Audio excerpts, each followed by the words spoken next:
The Radio Memories Network is brought to you in part by Liberated Syndication. Podcast publishing made easy. Libsyn.com. That's Libsyn.com. Crime does not pay.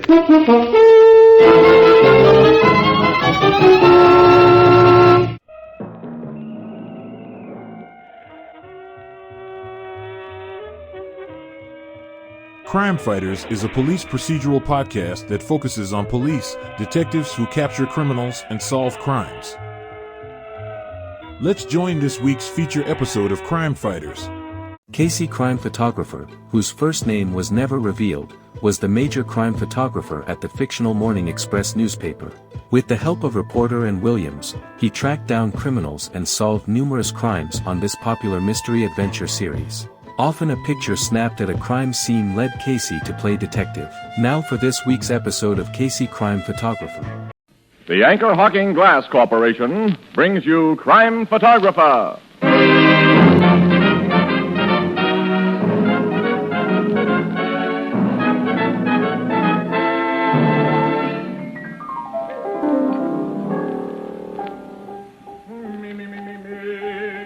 Oh, hello, Casey. I'm sure glad to see you. Yeah, hi, Ethelbert. Say, what's with Marvin and this me stuff? Huh? Maybe you can find out. He won't talk. Huh? Hey, Tony, what goes with you and Herman Chittison and that me noise? Me. Hey, Herman, will you give me an A now?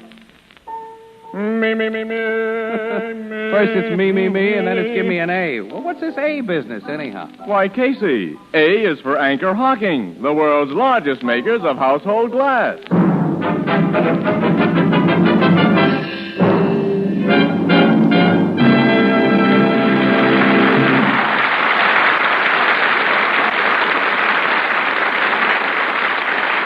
Good evening, ladies and gentlemen. This is Tony Marvin.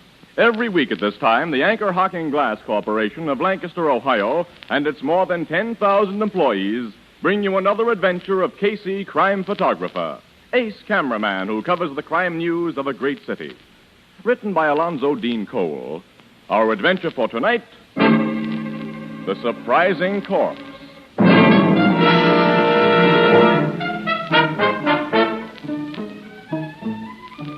2 o'clock in the afternoon.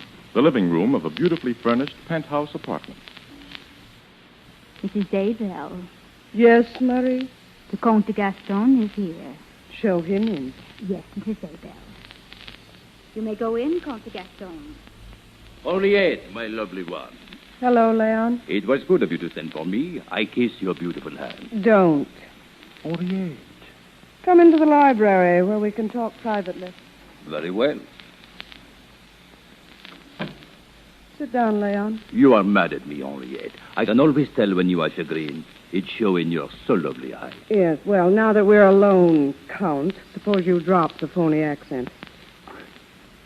Okay, what's the beef? I've advanced you almost $40,000. As you're to get it back with 500% interest, you've made a good investment. I'm not so sure of that. Henrietta, this silly, bird-brained girl I'm engaged to marry will inherit millions when she's 21, only a year from now.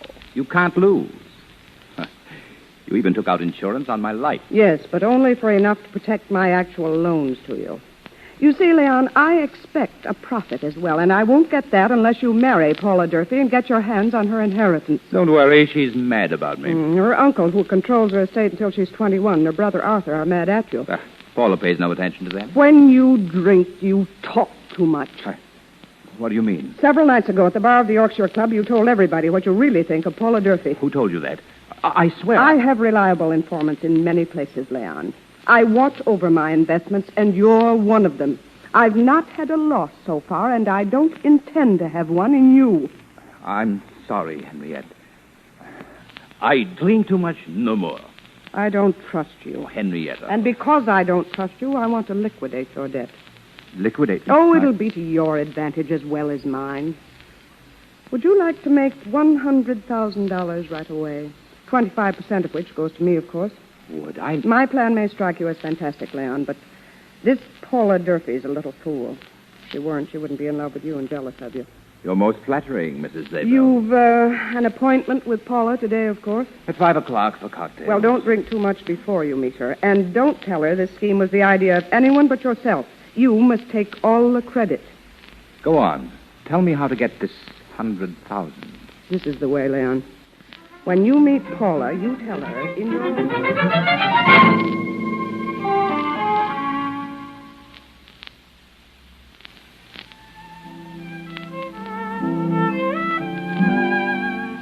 Leon, darling, you're not serious about this. My beautiful Paula, I've never been more serious in my life. But it's crazy, my sweet. You had too much to drink before you met me. I have only a few. What is for 5, maybe 6 cocktails? Where did you have them? At Luardi's bar. With some woman? I am with a man named Casey. I don't know any Casey. He's a nobody who takes pictures for the newspapers. I meet him in this cafe. We have a drink together. But I don't trust you. You've been seen with other women. Who sees me with other? My brother Arthur has seen you, and my uncle. They tell you this because they do not like me. Paula, chérie, you have proof that I love you madly, that I desire to marry you right away. What I tell you a moment ago is proof of that. What, that crazy scheme? It is good scheme. Will you go to your uncle tonight? I'd never convince him. You will. Paula, you are a great actress. What drew me to you when first we meet is the drama in you. I say to myself, there is woman, fire, with emotion. She is Bernhardt. She is Betty Grable. You didn't. Upon my love for you, I did. Oh, Leon. Will you go to your uncle in 2 hours from now and tell him? Would be exciting. It is perfect plan. You thought it up? Certainement. I have a brain. I'll do it. Uncle Clement should give me enough for us to get married on, even if we have to trick him into it. Tell me the plan again, Leon. All of it, so when I go to Uncle Clement...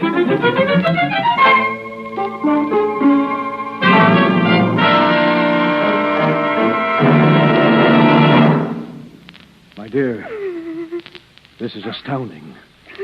Devastating. I couldn't help it, Uncle Clement. I couldn't help it. Paula, I've tried to take care of you since your parents died. I've tried to shield you.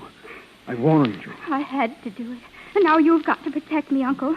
You've got to save me. I will, child. Take me to this place. I'll do what I have to do.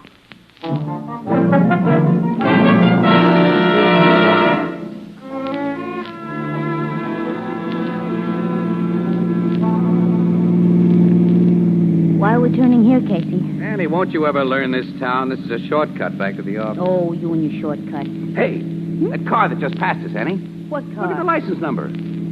Captain Logan, Homicide Squad. Wait a minute, it's stopping it. He's going to park.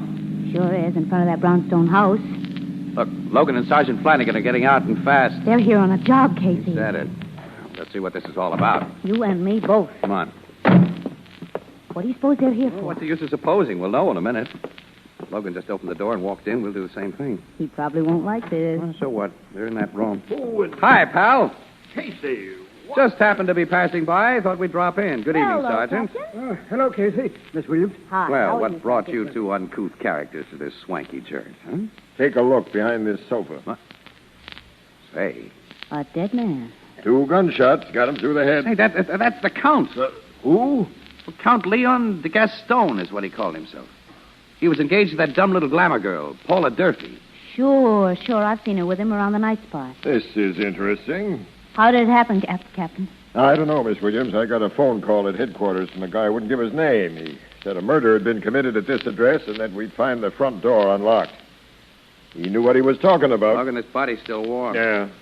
I'm going to take some pictures of this. No, not until I call my tech man. Now, Logan. You heard me. Wait a minute. Outside door's opening. More visitors. It happened in that room, Uncle. Some woman. Get behind this screen, everybody out of sight. Show me, Paula. Paula? Quiet and keep out of sight. I can't go in there again, Uncle. I can't. You must show me where you killed that man. Oh, please, Uncle Clement. Show me where and how you shot him. All right. Leon stood there behind that sofa laughing at me. I took the gun, pointed it at him, and pressed the trigger. Right there is where he stood. You told me the truth. There's his body. No. Oh, no! We've heard enough. You're under arrest, miss. I didn't do it. I didn't kill him. That's not what you said a minute ago. But I was lying. Leon can't be dead. He just can't be. Oh, my child. I think introductions are in order, mister. I'm Captain Logan, Homicide Bureau. I'm Clement Durfee. This is my niece, Paula. Oh, Leon can't be dead. He can't be. It's no use trying to change your story, Miss Durfee. But what I said was all a lie. I didn't shoot Please. him. I didn't. I couldn't. I loved him. The things you heard me say, the story I told my uncle, was Leon's idea. What did she tell you, Mr. Durfee? I'd rather not say. Look, a murder has been committed. You got to. I'll tell you what I told my uncle, but it wasn't true. I said that I was jealous of Leon, that I came here tonight and shot him, but it was all a lie. You were jealous of Count de Gaston, weren't you, Miss Durfee? He told me you were, when I was with him this afternoon. You were with this guy today, Casey? Mm-hmm, for about an hour at Luardi's bar, and he was getting quite a load on, too. Maybe he told you about the plan he had. He didn't say anything about a plan. Go on, Miss Durfee. All I told my uncle was part of Leon's plan. He said that if Uncle Clement was convinced I'd committed a murder, he'd pay $100,000 to protect me. Really? How was he to pay the $100,000? He was to give it to Batson, Leon's valet. Leon said he'd arranged everything with Batson. And why was he to give it to this Batson? Well, because Batson would say he'd been a witness to the murder and that he'd gotten rid of the body. And when Uncle came here, he was to see nothing but some stains on the floor that would look like blood. Leon said he'd put them here before he went away and hid himself. And I was to get the money from Uncle and pretend to pay Batson for his help and his silence. And then I was to join Leon at his hiding place, and we were going to be married. I don't know who killed him. I don't know. I've heard some pretty fantastic stories from murderers, Miss Durfee, but yours tops them all. Oh, Uncle Clement, make him believe me. My niece told me this man Batson had promised to take de Gaston's body away, Captain. He obviously didn't take the body away. Sergeant, we want to see Batson. Get out a tracer on him. Yes, sir. There's the front door again. More people come into this house. What? I beg pardon. Who are you? It's Batson. Good evening, Miss Durfee. Batson, tell them what the Count de Gaston told you to do tonight. Tell them. The Count told me to do nothing tonight, miss. He did. He must have. He was going to give you instructions. I haven't seen the Count since early afternoon, Miss Durfee. You're lying. You're lying. Really, miss. I say, what's going on here? Step back of this sofa, Batson. Take a look. The Count. Good heavens, he's dead. Yeah. But who? This very imaginative young woman did the job. I didn't. You'll have a hard time convincing anyone of that, Miss Durfee. Sergeant, phone the squad now and stay in charge here. The rest of us are going to headquarters. Yes, sir, Captain. Logan. Yes, Casey? That gal's story is so completely cockeyed, it might be true. Oh, Casey. Are you nuts? Maybe. But I'm getting what feels like a hunch.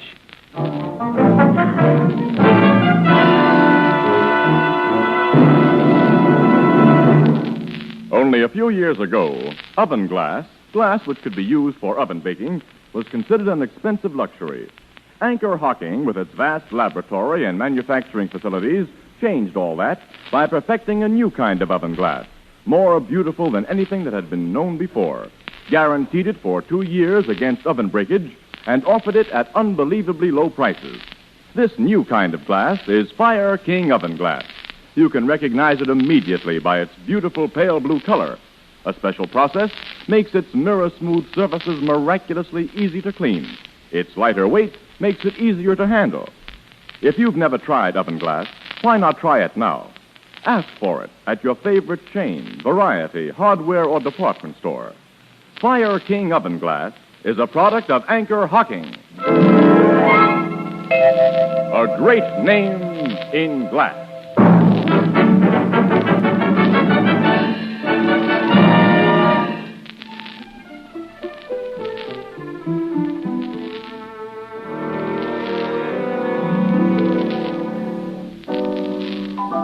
Casey, how in the world... Huh? Now, Grace, look. After all... No, not now. Oh, dear, these women. Now, Casey, as I was saying, how in the world can you think that Durfee gal didn't commit the murder? That's what I'd like to know, too, Ethelbert. Look, I'd tell both of you. I've got a hunch, that's It's all. the kind of hunch I'd hate to bet on. Well, who's asking you to bet on it? I've noticed that when Casey gets a hunch that a gal's being unjustly treated, Ethelbert, She's usually a very good-looking gal. Paula Durfee hasn't got a brain in her head, but she has got looks. Oh, don't talk nonsense, Anne. Hey, Walter. Bring up some more lemons. Yeah. Huh? Annie, listen, I'm telling you, it's because that kid is so brainless that I think that she may have fallen for that crazy plan she says to Gastoni proposed. And then somebody who knew about the plan bumped the guy off, knowing that she'd take the rap for it. Casey, you haven't got the slightest basis for that Oh, idea. yes, I have. Yes, I have. That phone call that brought Logan to Gaston's place. They ain't been able to trace that call? No. Well, a neighbor might have made it, or somebody passing on the street who heard the shots and didn't want to become involved. Oh, that's possible. Now, but I doubt Casey, it. DeGaston told you himself that she was madly jealous of him. So tonight she just got too jealous and went bang, bang. Gaston told me something else this afternoon. As a matter of fact, I'd forgotten it up to now. He'd just come from Mrs. Zabel's place. Mrs. Zabel? Yeah. Did you make that name up? No. Henrietta Zabel, that's her name. Who's she? The hard-boiled dame I know. I wonder. You wonder what? Mrs. Zabel always has a few of those fortune-hunting guys around her, guys like the Gaston. I've heard she bankrolls them while they're on the make for gals with dough. Well, so what? Well, so I'm going back to headquarters and check a little matter with Logan that I neglected to check before.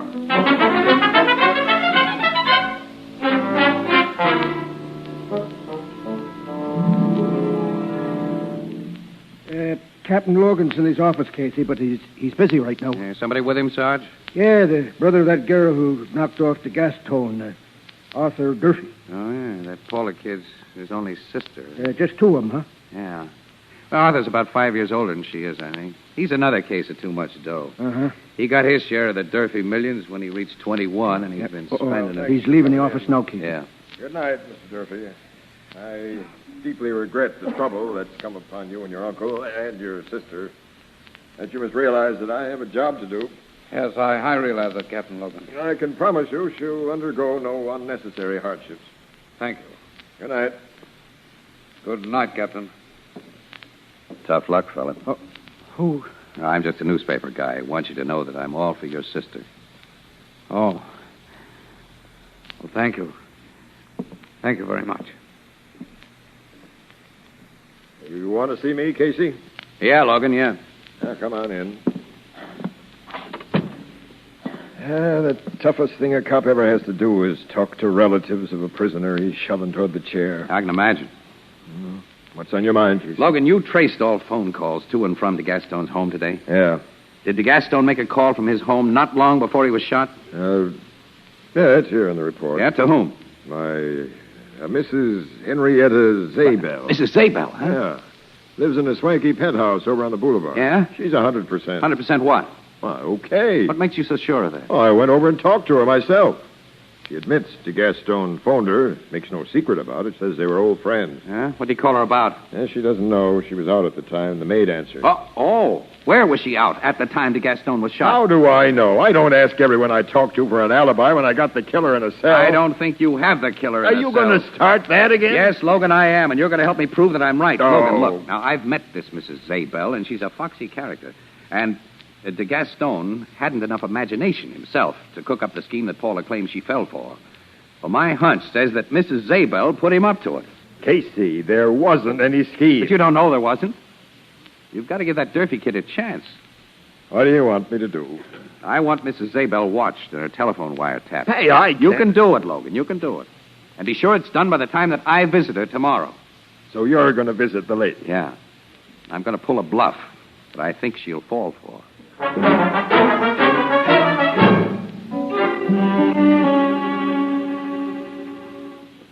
Mrs. Zabel will see you in the library, sir. Thank you.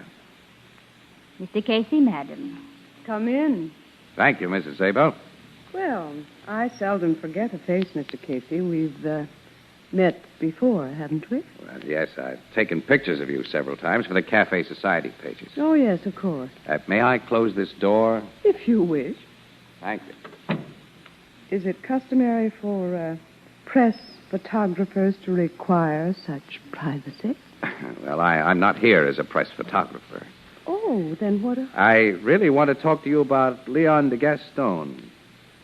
Well? I spent over an hour with him yesterday at Luardi's Cafe. He'd been drinking and was talkative. Really? Yeah. He told me about the idea you'd given him. Interesting. I think the cops would find it so if I told them. They might connect it with a phone call de Gaston made to you shortly before he was shot, while you were not at home. They might wonder who phoned headquarters to report the murder of de Gaston, and they might wonder who really killed de Gaston. What do you think? I wonder why you haven't told this to the cops. Because you're a rich woman and I'm a poor guy. Blackmail. Well, let's say you do me a favor and I do one for you. Can you suggest any motive I might have had for committing a murder? I think the cops might be able to dig one up. A motive, perhaps, that would mean a profit for you or prevent a loss. Okay, Mrs. Zabel. Until tomorrow.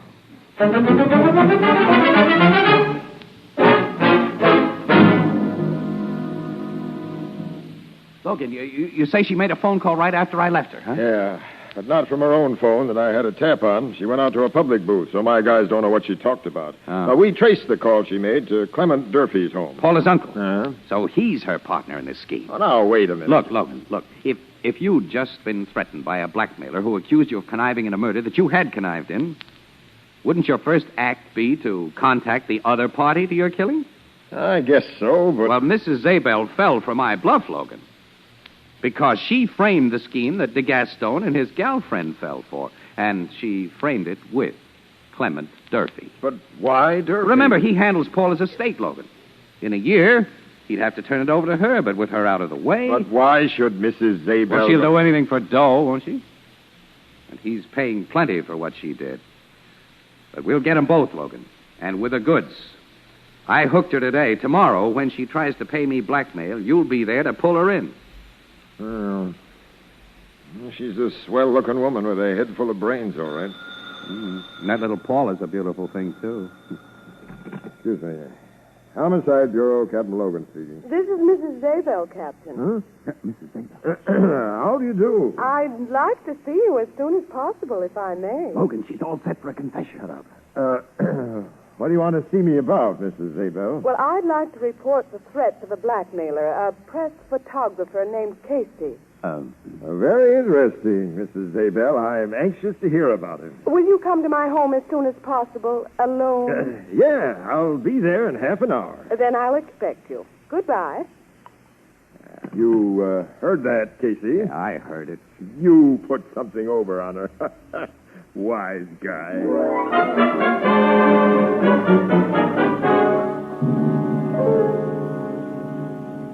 And that's a full account of the man's clumsy blackmail attempt, Captain Logan. And a true account. How do you know it's true? No, I know this Casey, Mrs. Zabel. I can figure he'd pull things like you said. Now, I want to tell you something else.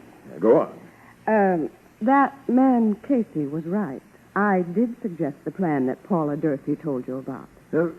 What? Yes, I gave it to Leon de Gaston in detail, and I told him to make Paula go through with it. Well, then... No, I didn't kill him. Somebody else made dupes of all of us. Who's that somebody else? Telling you won't be so convincing as letting you see and hear for yourself. Now, look here, Mrs. This Zabel. will be done my way, Captain, or not at all. Well, let's hear your way. Can you install a radio contrivance in my car that will permit you in a car following to hear what's said? Yeah, my man can. Then have it done at once, and follow me tonight.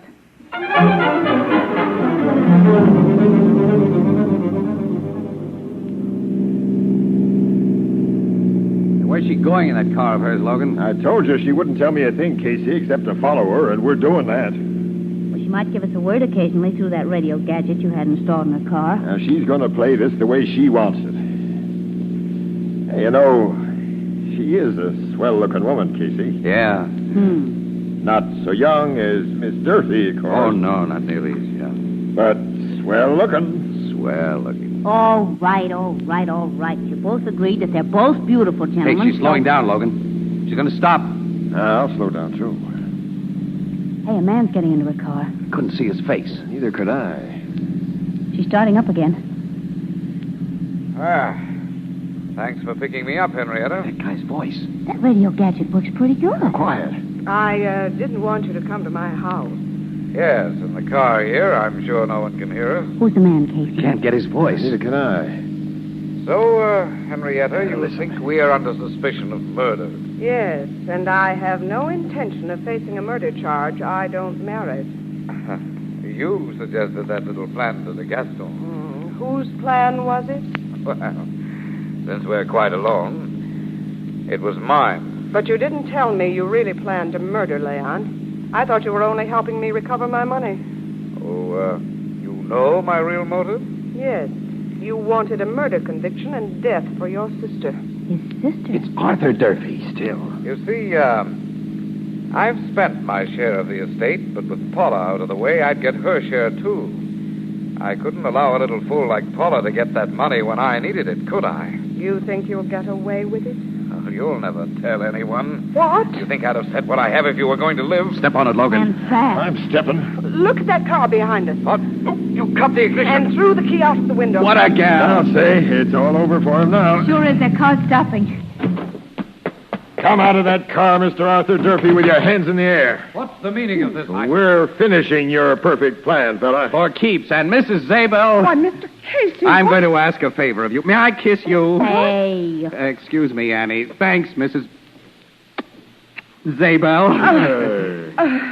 Thank you, Mr. Casey. Well, I like that. I was just apologizing, Annie, and congratulating Henrietta. We'll discuss your methods later, Mr. Casey.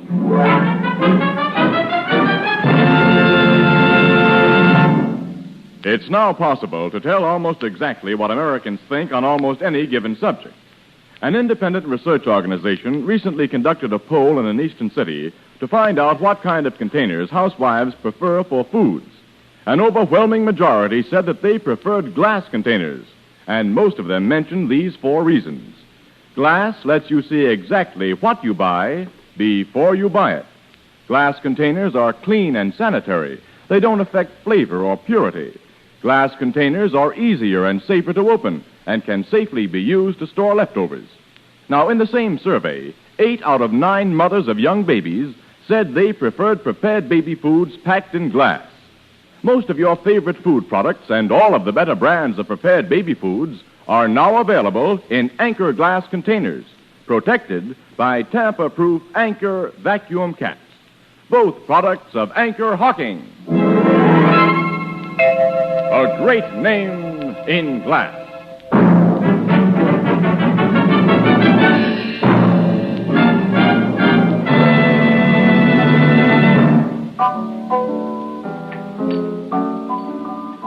So Arthur Durfee's in the clink, Casey, and his sister's free, huh? Yep, Ethelbert, yep.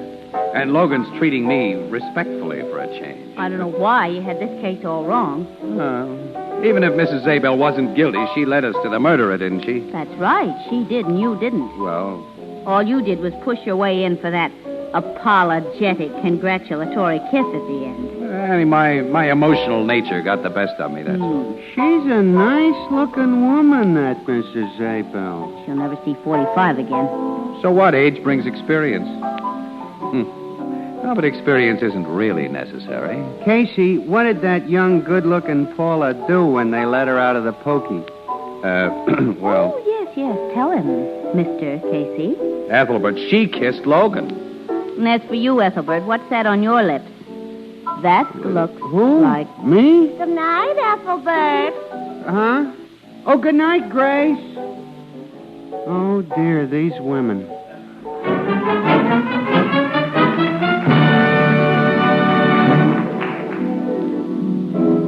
Crime Photographer, starring Stotts Cotsworth as Casey, is brought to you each Thursday by the Anchor Hocking Glass Corporation, makers of Fire King oven glass. Anchor glass containers, Anchor caps and closures. All products of the Anchor Hocking Glass Corporation, a great name in glass.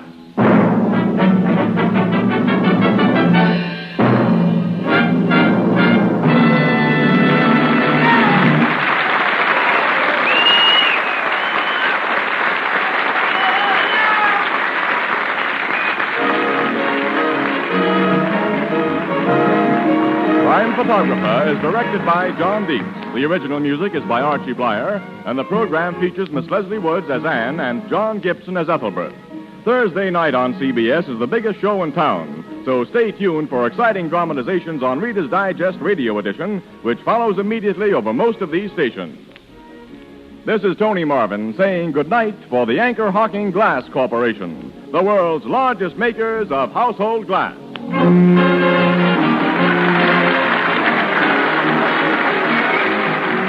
This is CBS, the Columbia Broadcasting System.